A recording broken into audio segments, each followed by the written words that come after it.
สมัยดีสมัยพี่น้องตอนนี้มาบุญกันอยู่ที่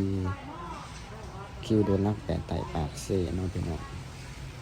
มาบุญกำลังจะเดินทางไปประเทศไทยกำลังมาถามรถอยู่คิวเดินลักแปดไต่เนาะนั่งรถจากปากเสไปอุบลพี่น้องไปจังหวัดอุบลสื่อตัวสื่อปีแถวนี้นะพี่น้องและมาบุญกับสิพายางเบิ่งบรรยากาศรอบๆคิวรถลักแปดไต่หรือบขสลักแปดไต่ปากเสเนาะ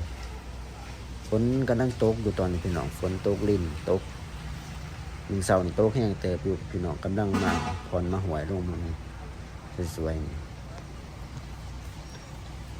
พี่น้องฝนตก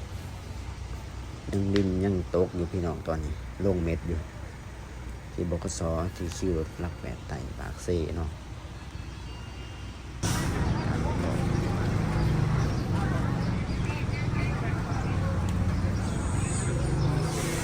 ตอนเวลาประมาณ8 โมงครึ่งมันจะเป็นรถโดยสารสังไก่รถโดยสารขนาดนักสังเมืองโขงลงไปพูนหัวติดขมิ้นรถขนาดนักสัง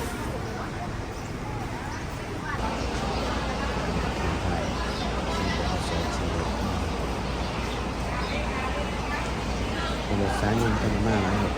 คนยังตกแต่ไม่เศร้าเลยยังคนตกอยู่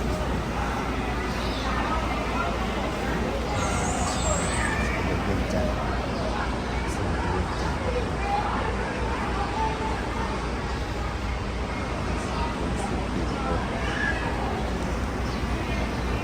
สวรรค์เดินใจเป็นการขายเจอขายของเจ้า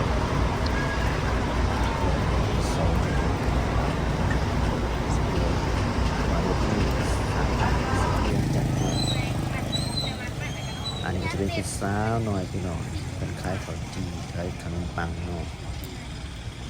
เป็นยืนถาลูกค้าที่นั่งรถโดยสารมาจะทางไกลพี่น้องมาลงที่บกสนี่เป็นกะทิแวนไปหาลูกค้ามีข้าวจีมียังไปขายไปหายหน่อยพี่น้องข้าวจีพิซซ่าเป็นนางถาลูกค้านางถารถโดยสารมานะรถโดยสารกันได้ก็ว่าปกติเดินครับเดินพี่น้องไปขายเนาะบรรยากาศสดๆพี่น้องฝนตกลิ่นดินเป็นรถขายเครื่องขายของอันนั้นรถโดยสารก็ดังมากเนาะรถโดยสารก็เจ้าสิไปฟังไทยไปญี่ปุ่นทางรถจากปากเซ่ไปญี่ปุ่นรถทัวร์รถนี่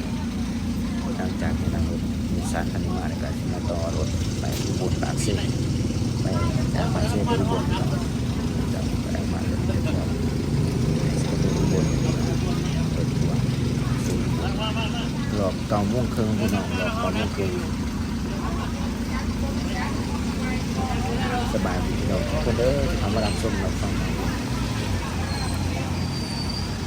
ต่อไปในคลิปนะรถไฟฟ้า